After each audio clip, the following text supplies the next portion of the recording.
இடத்தில் இந்த திருமுல்லை வாயில்னு சொல்லக்கூடிய இந்த இடத்தில் இந்த அம்மன் பார்வதி தேவி இங்கே கொஞ்சம் ஓய்வெடுப்பதற்காக வரா. ஏன்னா இந்த இடமே ரொம்ப அழகாக இருக்குது, ரொம்ப பச்சை பசுமையாக இருக்கக்கூடிய இந்த இடத்தில் இந்த பார்வதி தேவி இங்கே தங்கி.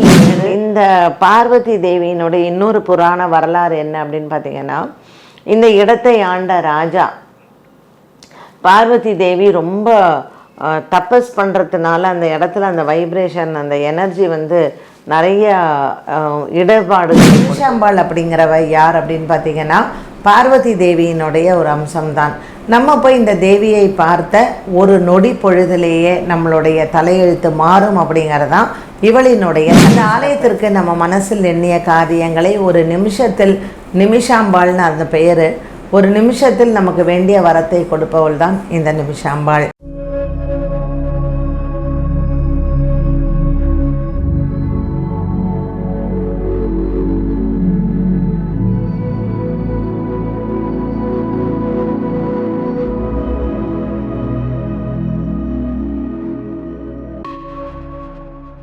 வணக்கம். நாம் இப்போ எங்கே வந்திருக்கோம் அப்படின்னு பார்த்தீங்கன்னா, சென்னை திருமுல்லை வாயிலில் அமைந்திருக்கக்கூடிய பச்சை அம்மன் ஆலயம்தான்.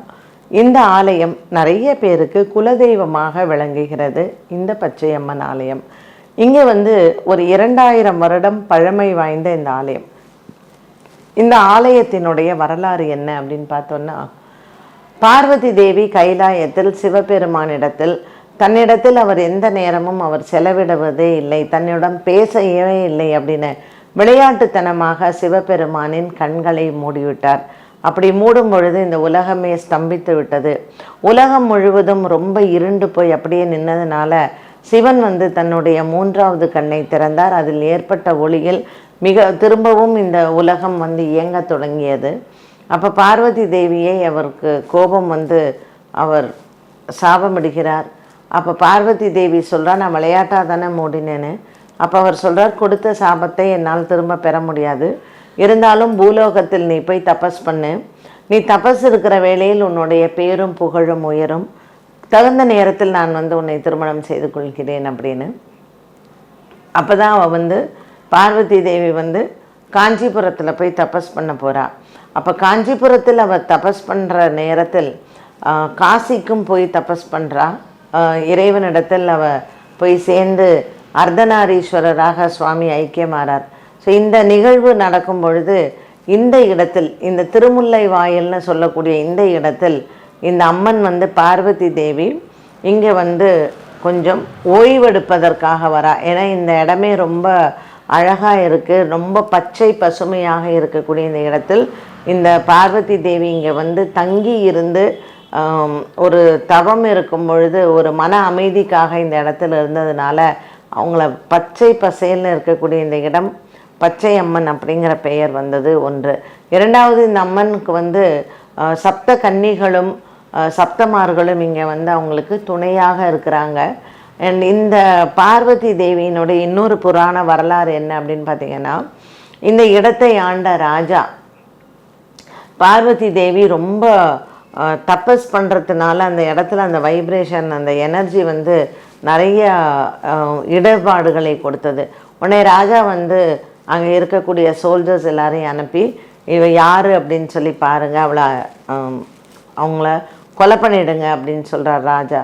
அப்போ அந்த சேவகர்கள் எல்லாம் பார்த்துட்டு ராஜாட்ட போய் சொல்கிறாங்க, ரொம்ப அழகான ஒரு பெண், அதனால் அவளை கொலை பண்ணுறக்கு எங்களுக்கு மனசு வரலன்னு. ஸோ ராஜா திரும்ப வராரு. பார்த்து பார்வதி தேவியின் மேல் ஆசை கொண்டு தன்னை திருமணம் செய்து கொள்ளுமாறு அவங்க கேட்குறாங்க.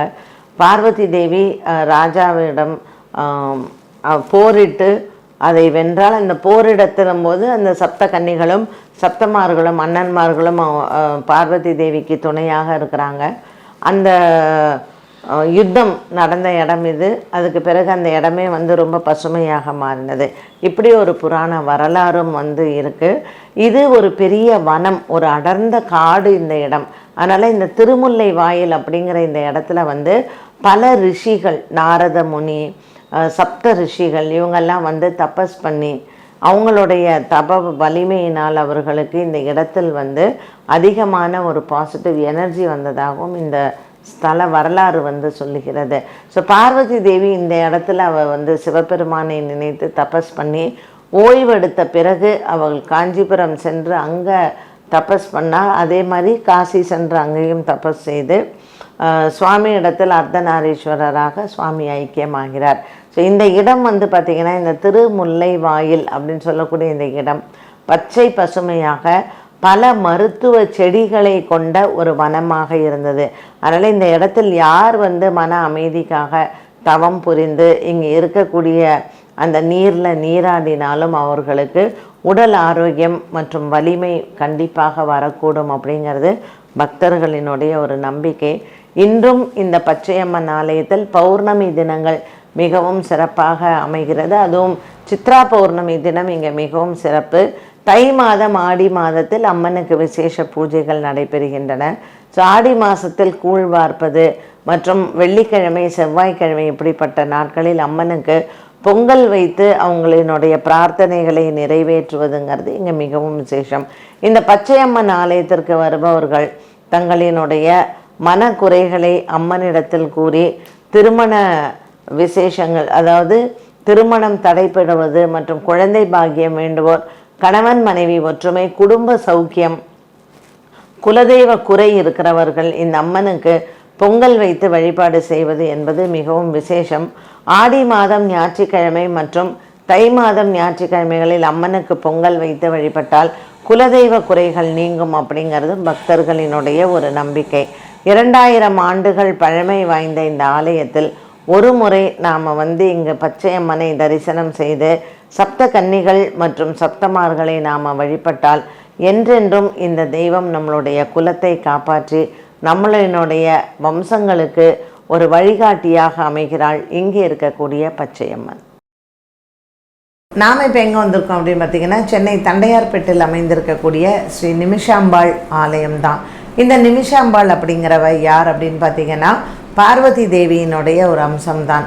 நம்ம போய் இந்த தேவியை பார்த்த ஒரு நொடி பொழுதிலேயே நம்மளுடைய தலையெழுத்து மாறும் அப்படிங்கிறதான் இவளினுடைய தனி சிறப்பு. இந்த நிமிஷாம்பாளினுடைய முக்கிய கோவில் மைசூரில் இருக்குது. பட் இந்த ஆலயமுமே நம்ம இன்றைக்கி சென்னையில் பார்க்கக்கூடிய இந்த தண்டையார்பேட்டில் இந்த நிமிஷாம்பாளுமே சற்று பழமை வாய்ந்த ஒரு ஆலயம்தான். இந்த ஆலயத்தில் நிமிஷாம்பாள் மட்டும் அல்லாமல் மற்றும் இதர தெய்வங்களும் அமைந்திருக்கிறார்கள். இந்த புரட்டாசி மாதத்தில் இங்கே மகாவிஷ்ணு ஸ்ரீதேவி பூதேவியோடு இருக்கிறதுனால மிகவும் சிறப்பு வாய்ந்தவராக இந்த புரட்டாசி மாதத்தில் கொண்டாடப்படுகிறார் மகாவிஷ்ணு. அதை தவிர இங்கே இருக்கக்கூடிய துர்கை நவகிரகங்களினுடைய சன்னதிகள் மற்றும் பிள்ளையார் விநாயகர் மற்றும் விநாயகரினுடைய சன்னதியுமே மிகவும் சிறப்பு வாய்ந்தது தான். இந்த ஆலயத்திற்கு நம்ம மனசில் எண்ணிய காரியங்களை ஒரு நிமிஷத்தில், நிமிஷாம்பாள்னு அந்த பெயர், ஒரு நிமிஷத்தில் நமக்கு வேண்டிய வரத்தை கொடுப்பவள் தான் இந்த நிமிஷாம்பாள். நமக்கு எந்த விதமான ஒரு காரிய தடை இருந்தாலும் சரி நம்ம இங்கே சென்று இந்த தேவியை வணங்கலாம். இங்கே இருக்கக்கூடிய இந்த ஆலயத்தில் எப்பெல்லாம் எந்த மாதம் ரொம்ப சிறப்புன்னு பார்த்திங்கன்னா ஆடி மாதம். ஆடி மாதத்தில் இங்கே நிமிஷாம்பாளுக்கு நிறைய திருவிழாக்கள் நடைபெறுகிறது. அதோடு நம்ம மற்ற நாட்களில் போனோன்னா இந்த புரட்டாசி மாதம் மிகவும் சிறப்பு வாய்ந்தது. ஆடி மாதமும் புரட்டாசி மாதத்திலையும் சிறப்பு அபிஷேகங்களும் சிறப்பு பூஜைகளும் இங்கே நிமிஷாம்பாளுக்கு நடைபெறும். இந்த காலகட்டத்தில் நம்ம அங்கே சென்று வேண்டிய வரங்களை கேட்டால் நமக்கு அனைத்து விதமான வரங்களையும் கொடுக்கிறாள் நிமிஷாம்பாள். இந்த நிமிஷாம்பாளை இங்கே தரிசனம் செய்தால் நமக்கு காரிய தடைகள் எல்லாம் நிவர்த்தியாகி அம்மனுக்கு இங்கே நம்ம அலங்காரத்திற்கு புஷ்பங்களோ அல்லது அபிஷேகத்திற்கான பொருள்களையோ ஆலயத்தில் தாராளமாக தரலாம். நவராத்திரி சமயத்தில் இந்த நிமிஷாம்பாளை இங்கே வணங்குபவர்களுக்கு ஒரு நிமிடத்தில் அவர்களினுடைய குறைகளையும் தீர்க்கிறாள்.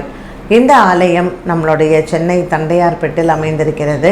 நிமிஷாம்பாள் மட்டுமல்லாமல் இங்கே இருக்கக்கூடிய மற்ற இதர தெய்வங்களும் மிகவும் கலைநயத்துடனும் அழகுடனும் அமைந்திருக்கிறது.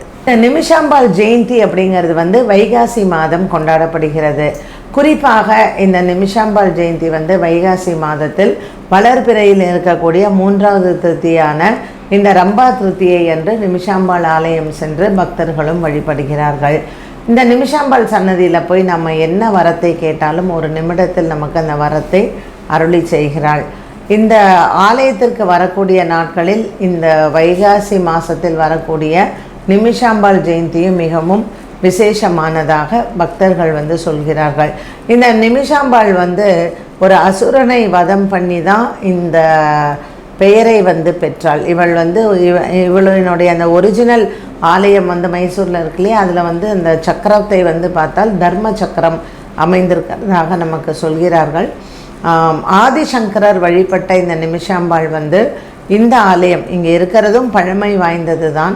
நம்ம இங்கே வந்து ஆடி மாதம், புரட்டாசி மாதம் மற்றும் இந்த ஜெயந்தி அன்றும் வைகாசி மாதத்தில் வரக்கூடிய நிமிஷாம்பாள் ஜெயந்திலையும் வந்து நம்ம வழிபாடு செய்தால் நமக்கு அனைத்து விதமான கஷ்டங்களும் நீங்குகிறது.